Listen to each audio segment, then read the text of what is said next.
The suit had seen better days, but when Antoine started the test sequence, not a single indicator on the chest panel glowed red. Only 4 of the 11 glowed yellow, but Antoine paid no attention as they all related to radio communications.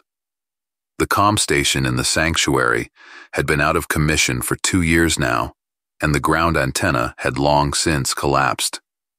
The inhabitants of the sanctuary had neither the knowledge nor the parts to repair it or replace it with something simpler. Antoine checked the oxygen level in the tanks. Maximum.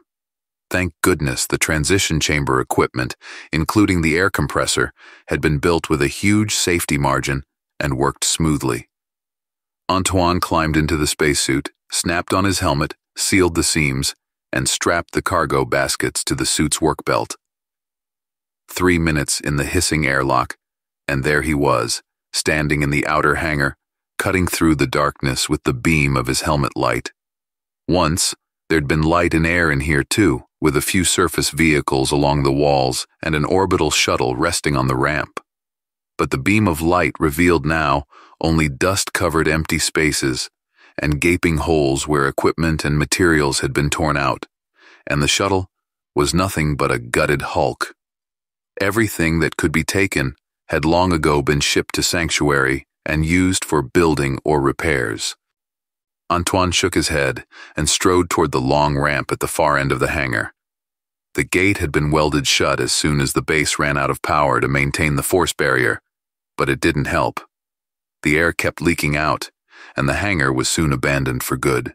There was a small door in the rock to the left of the rough welded armor plates of the gate. Antoine opened it, carefully closed it behind him, walked down a narrow corridor, opened another oval door, and found himself on the surface of Gehenna. Instantly, an old habit kicked in. Antoine immediately activated the countdown timer projected on the visor of his helmet. He now had 156 minutes and not a second more. Fire flowers grew all over Pioneer Crater, but not everywhere. They hide only in certain places, using the slopes of the giant 1,000-kilometer crater as partial shelter. Even those incredible plants, able to survive in the vacuum and extract nutrients from the dead rocks of Gehenna, could not truly withstand the sizzling heat of Lucifer, the F3-class star around which the planet orbited, the planet that had become Antoine's prison and the grave for almost all his loved ones. Gehenna was as close to the star as Mercury to the Sun, but its size was nearly as large as Earth, and it rotated at such a speed that its day lasted only 4 hours. And then there were the fireflowers. No one understood how such a life form could even exist. Strange plants had managed to adapt to a habitat that was deadly to all life. They were natural accumulators that absorbed the monstrous flows of energy from nearby star to survive the 3 hours of space night until the next hellish day. The timer reminded Antoine that there were 134 minutes left until morning. If he had been on the plane, that time would have been nearly 40 minutes shorter, but the 1.5-kilometer steep wall of the crater extended the blessed night with its shadow. Unfortunately, all the fireflowers near the entrance to the sanctuary had been harvested long ago, and these plants grew incredibly slowly. New fireflowers, big enough to power the sanctuary, would, of course, grow eventually, spiking their tenacious roots into the fissured basalt cliffs. But that would be a long time to wait, at least 3 or 4 decades, and the sanctuary would need power no later than tomorrow. Antoine thought about all this as he walked across the stony plain, stepping over small debris and around huge rocky ledges, up to 12 meters high, which looked like the ice hummocks he'd seen in educational videos. Oceans, forests, cities, Earth. All of this was familiar to Antoine only from archives. Books, videos, voiceovers. He was born in the sanctuary, and his world consisted of a network of halls and corridors cut into the rock. It was an underground web, in the center of which an immobile spider sat, a reactor, once powered by nuclear fuel but long since converted to use the fireflowers. Part of this web had gradually died because the weakened reactor could no longer provide the far fringes of Sanctuary with energy, and they had to be abandoned and isolated. People were dying, and there were fewer and fewer fireflowers and their gatherers. The Sanctuary had once been a thriving research facility with a staff of 1,500 people. Until the connection to Earth was cut off. No one knew what happened. The ships just suddenly stopped arriving, and the subspace communications equipment became a pile of useless dead electronics. None of the comm relays answered calls, and after a few years, all the hopes of the research base's inhabitants also began to turn into a pile of useless junk, and the base into Sanctuary. The planet's surface was not easy to navigate, but Antoine had been collecting fireflowers for years and moved as swiftly as possible in the stony, chaotic maze without getting lost. As he rounded another big rock, Antoine checked the timer. 12 minutes to the site. He will have about half an hour to collect the fireflowers before starting the return trip before sunrise. After taking a few more steps, however, he stopped dead. His path was crossed by a huge crevasse that went off to either side as far as the eye could see. It was at least 5 or 6 meters wide and so deep that he didn't even want to look down. Apparently, the earthquake, or should he say, the Gehenna quake, 2 weeks ago, that nearly destroyed the western hydroponic farms, had also scarred the planet's surface.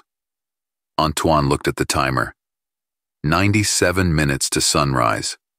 His heart and thoughts started the frantic race in search of a solution.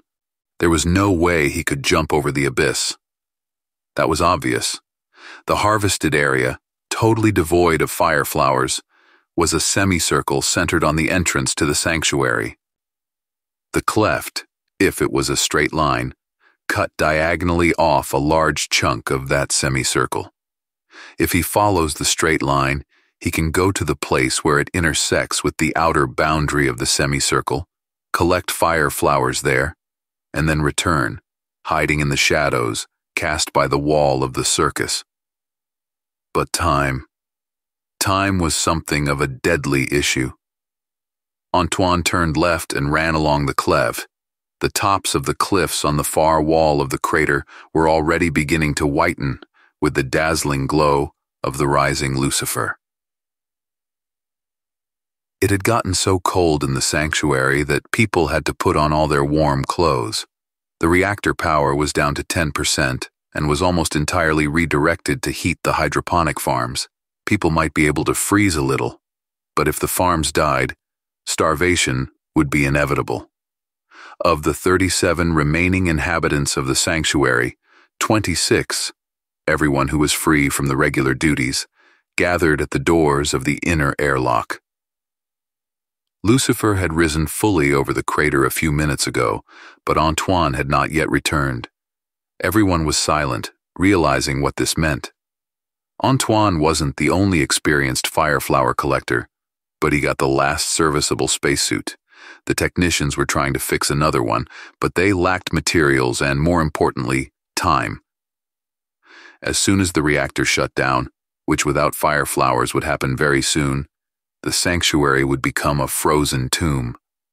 Suddenly, the red light on the airlock door lit up. People almost stopped breathing, not daring to believe their eyes. The indicator changed to green, the airlock door moved aside, and Antoine fell out. He was wearing a spacesuit for some reason, though he was supposed to take it off in the upper transit chamber. Several people rushed over to Antoine and froze in horror. After a closer look, they realized why Antoine had not removed the suit. The entire outer surface of the suit was charred. The chest terminal had melted away like a paraffin candle, and the hermetic seals were welded together with the metal plastic fabric of the suit by Lucifer's infernal flames. Antoine, lying face down, suddenly raised his head and slammed it to the floor. Then, again, and again. Before anyone could realize what was happening, Antoine sat up, and his horribly burned face lit up with a smile through the shards of his visor. "Come on, fellows. Stop crying," he said, taking the basket of fire flowers off his belt. "Look what a beautiful flower bouquet I have brought to you."